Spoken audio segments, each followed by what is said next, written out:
Well, having 4 daughters in the house and the wife, you know, you should know that mine age from 5 all the way up to 23.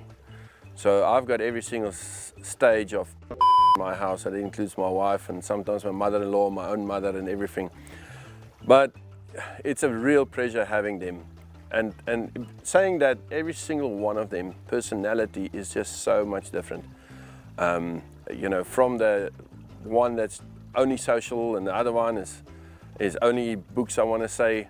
My first and my last daughter is very much the same. My second, my third daughter is very much the same. But one thing they all have in common, they are all vivid hunters. They all love to hunt. They all love to be in the field.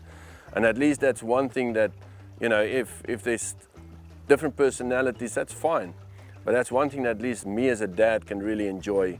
And I don't know how I would have handled having one that only wants to eat vegetables and don't want to see animals and don't want to be with them and don't want to be on the farm. So I'm very blessed with that.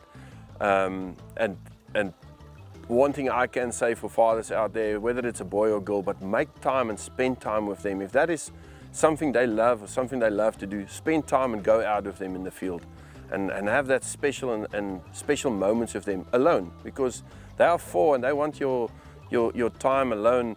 And a lot of times I make the mistake, you know, I want to spend time with all of them together, but each one wants your time a little bit separate.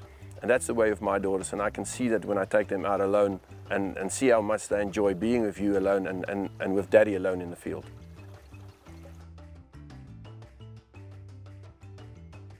Well, with Tarien, which is one of my academic powerhouse girls, she's really always in the books and studies a lot. You would never associate her with a hunter, but yet she's the one that probably hunted the most out of all my daughters.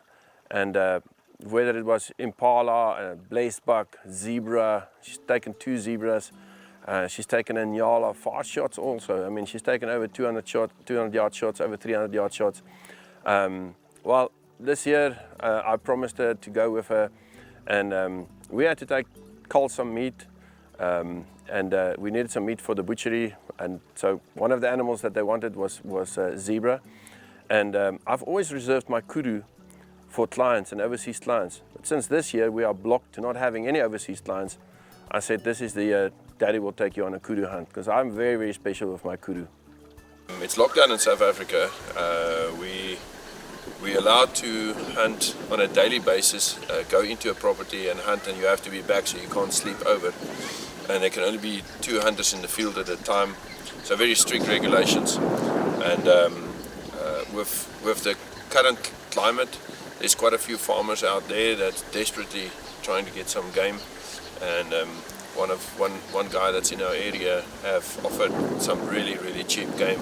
And my butchery always needs a lot of meat, so we're going to try and get her. There's some kudu on the list, there's some zebra on the list, maybe impala. That's some of the stuff that they're offering at a very good price. Are you ready for it? Yes. Okay, well, let's see what we're going to get.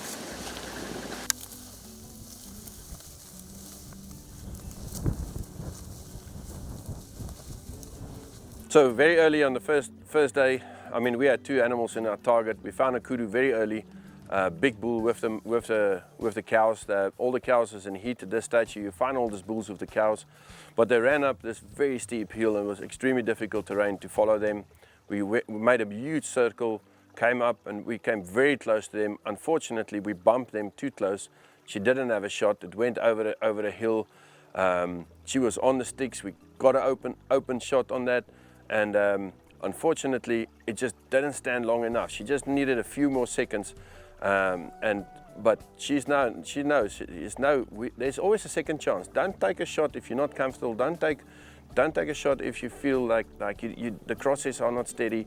We'll always have another chance. So it went off. We left the kudu, and we were on our way back to camp when we ran into this very, very big stallion. And things just worked out perfect for us and got her in a very good position, nicely steady on the sticks, and she could have a good look at the zebra, and the video will prove the rest.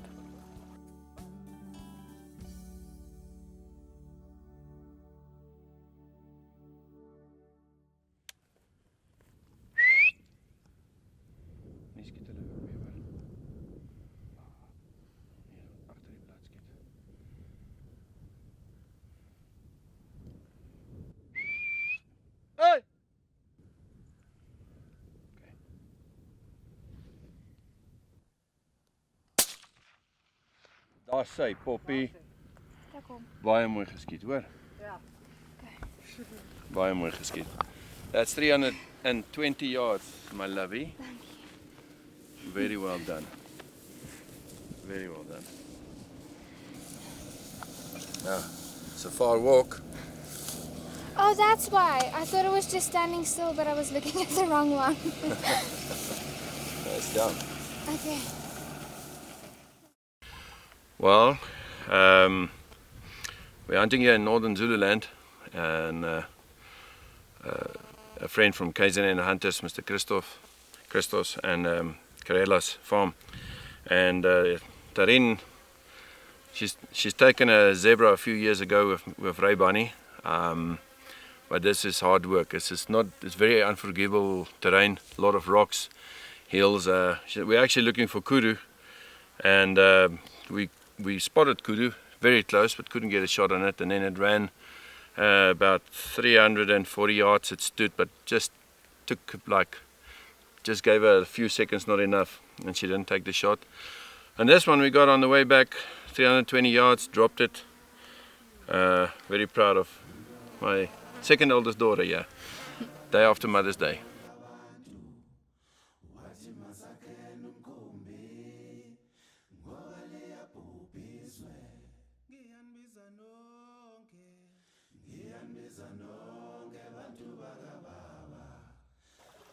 So on the second day we went back, after retrieving the zebra, we went back and looked for a kudu, because this was one of the special animals that she was really looking for, and we know there's a lot of kudus in this specific area.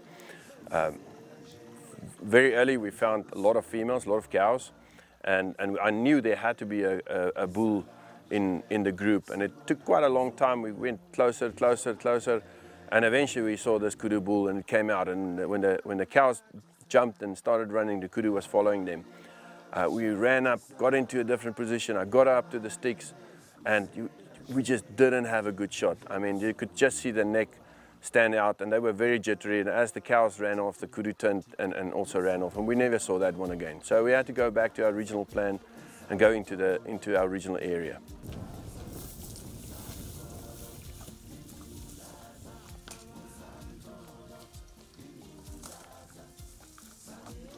So we had a few more hours of walking and getting over rocks and getting into dry riverbeds, stopping at areas, scanning areas. And I mean, for anybody that hasn't hunted the ghost of Africa, that's one of your best opportunities. If it's a cold day, just scan these areas where they go into the sunlight and they will pop out. I mean, they're browsers, so they're always underneath the trees, and that's one of those things that makes it very, very difficult for you to ever spot a kudu, because as the sun comes out and it gets warmer, they will be in the shade. They are eating leaves, and it looks like they're hiding, but that's where they eat, and that's where you don't normally find them. So walking through these riverbeds, we found some kudu cows. Once again, followed them. They disappeared. Saw some more cows, and then we spotted one kudu bull. And they walked up this very, very thick riverine. And I knew as long as we had high ground, eventually we might be lucky and spot something like that. And in the corner of my eye, I saw a movement, and I couldn't believe our luck. There was this kudu bull walking out, and there was quite a long open area before he would go into the bush again. So I immediately put up the sticks. We've practiced with Tarien 7x64. I've got a turret on it, so it can go all the way up to 400 yards. We had the yardage, it was over 300 yards. I put the turret up and knew she could take the shot. It was only up to her. And I let her go and told her, just take the shot when you're ready. Don't take it when you're not ready.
Hey, Scarable, you've got your kudu. Is it lying there? Come. Excellent shot. 355 yards, my lovey. Oh, there it is.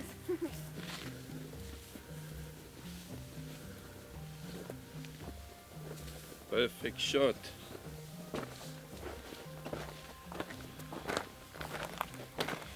Yes, like magnifique. That's very nice. Sit.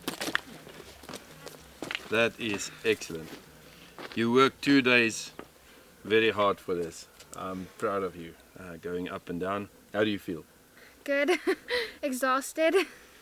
Well, we're using a Swarovski scope on a 7x64 Brennecke caliber in a Walter make. And it was at 355 yards, so I put the turret up. We broke the sticks when I fell earlier, so you only had a bipod. You don't have a tripod anymore, so I'm very proud of you. You couldn't have asked perfect. I told you, middle of the body, right behind the shoulders, double lung shot him. We couldn't hear the impact. I could see him jumped and it looked perfect, but you couldn't hear the impact. And but I was sure that this is a killer shot, and high five. Thanks. Congratulations.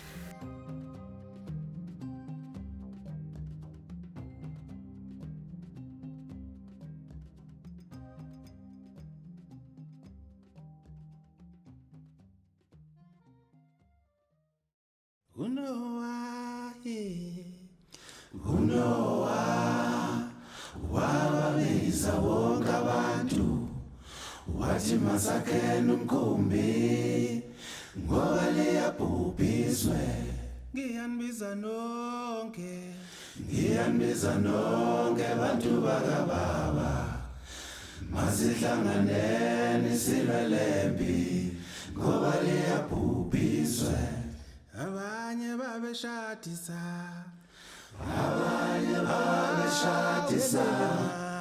abanye besuzela njela emhleko sulu nowa isala kutshelwa sibona ngomomo ihlonga ndlebe lifele kanini abanye babeshadisa abanye besuzela njela emhleko sulu nowa kwaqala kwathi cu uzamtolo ingulaza uzamtolo